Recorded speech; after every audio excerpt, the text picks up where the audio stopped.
PJAA atau Pembangunan Jaya Ancol sudah merilis laporan keuangan tahunan 2023 dan hasilnya labanya naik 50% dibandingkan tahun lalu. Apa yang membuat labanya bisa naik seperti itu? Nah, akan saya ulas di video kali ini. Oke, check this out.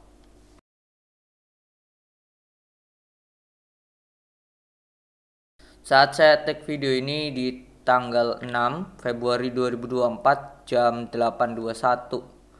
Kondisinya PJAA sudah rilis laporan keuangannya sejak 1 Februari 2024. Dan saya aslinya sudah share juga di channel tanggal 2 Februari pagi, yaitu dimana nah ini ya, laba PJAA naik sudah 52% dibandingkan tahun lalu. Nah, kalau saya lihat itu, nah ini laporan keuangannya, laporan tahunannya. Kita ulas dari atas dulu deh. Dari aset mereka mengalami penurunan dikit ya, penurunan dikit dimana ditopang oleh aset nggak lancar ya turun, aset lancarnya juga turun ya. Secara kas mereka juga turun, kasnya 400 M, tinggal 400 M kalau dibandingkan tahun lalu. Kalau kita cek ya susunannya kasnya, kita cek. Oh, wait, di sini. Nah, ini laporan keuangannya. Kalau kita cek kasnya itu di note nomor. Oke, ini. Nah, ini kasnya 411 di mana totalnya deposito itu ada 365. Mayoritas ya bisa dikatakan, dan tapi nominalnya turun dibandingkan tahun lalu. Tahun lalu 462 M. Dan sekarang 365 dengan imbal hasil itu senilai 2,25 sampai 6,55% untuk jangka waktu 1 sampai 3 bulan. Kita kembali ke atas. Oh, mana ini tadi? Nah, ini sudah di halaman 220-an. Oke. Ini laporan tahunannya udah kasnya. Nah, ini hutangnya, hutang jangka pendeknya ada hutang jangka bank dan hutang obligasi nominalnya 189 M. Lumayan besar ya, 189 M.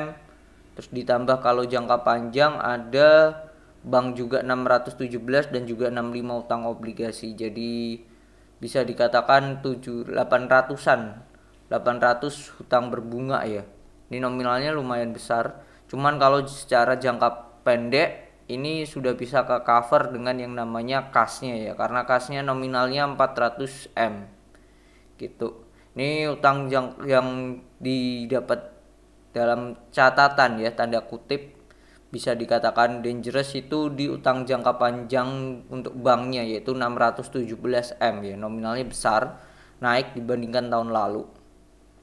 Gitu. Untuk saldo laba yang belum ditentukan penggunaannya itu mereka ada 1,2 ya, 1,2 T naik dibandingkan tahun lalu. Dan kondisinya nah ini ya, labanya itu jadi 235 M, sebelumnya 154 M. Secara omset, nah ini pendapatan usahanya mereka jadi 1,2 T, sebelumnya 900. Dari sini aja mereka sudah mengalami kenaikan senilai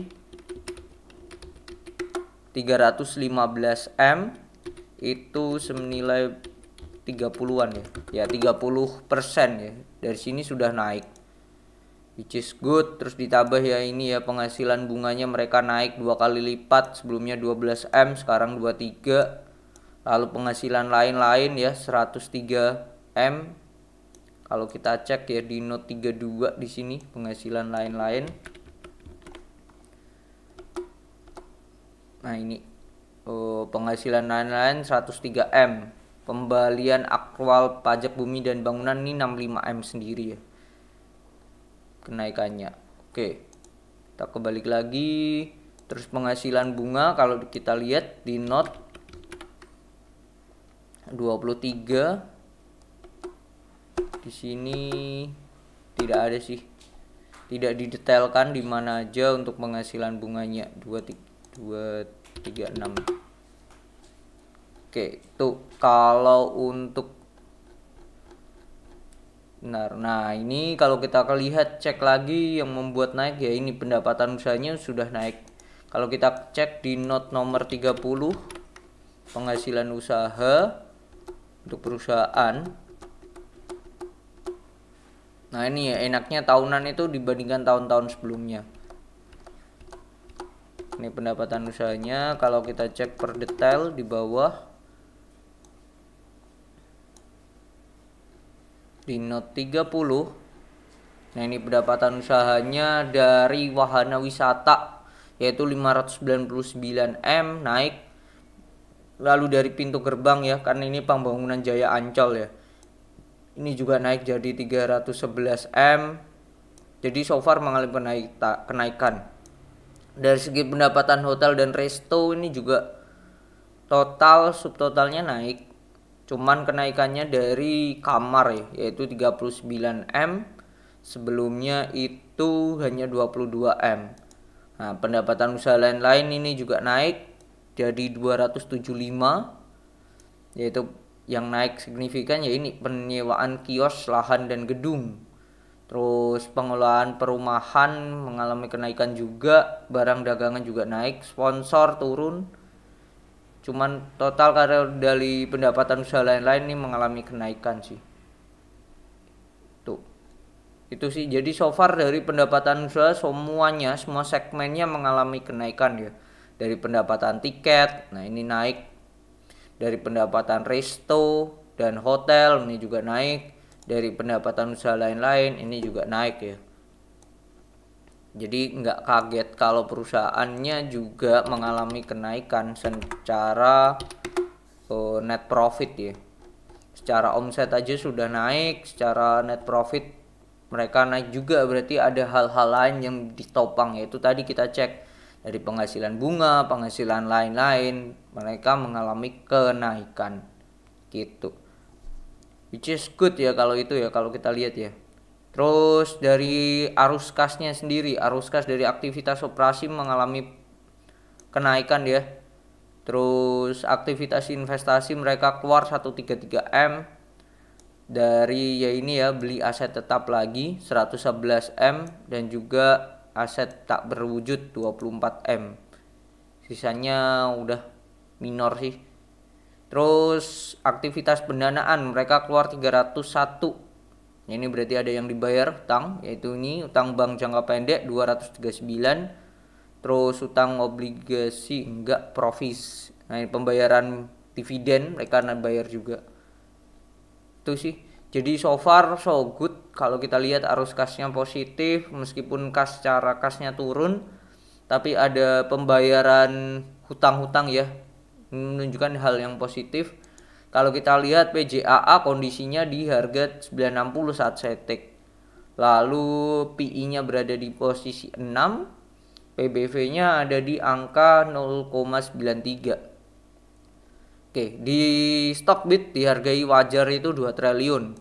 2 triliun kalau kita hitung tuh harga wajarnya 1260. Sekarang 960. Kurang 960, ada diskon 300 bagi 1260, ada diskon 23%. Ini perhitungan harga wajar menurut Stockbit ya. Jadi itu so far positif dan masih oke menurut saya ya PJAA. Secara harga 3 tahunan ini juga mengalami kenaikan, which is good. Terus kalau kita lihat corporate action, perusahaan rajin bagi dividen juga. Dan kemungkinan nanti di tengah tahun ya, di Mei mereka akan bagi dividen. Kita lihat RUPS-nya kapan. Nah, RUPS-nya Februari. Jadi kemungkinan come date-nya itu di awal Maret. Oke, di awal Maret. Akhir Februari mereka sudah RUPS. Berarti ini sekalian pembagian dividen.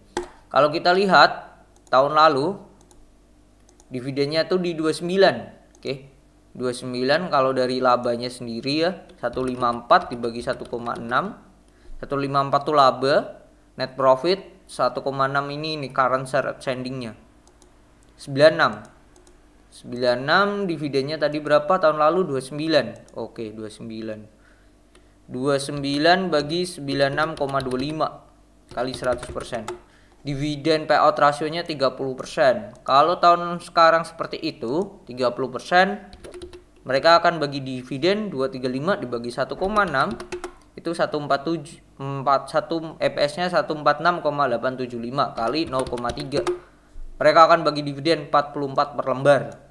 44 dibagi dengan harga sekarang 960, hasilnya 4%. Ini termasuk di atas rata-rata. Rata-rata tuh 2-3%-an dividen yield yang di share perusahaan-perusahaan yang ada di bursa efek. Jadi ini dividennya akan 44, dividen yieldnya 4,5, tuh hal yang oke.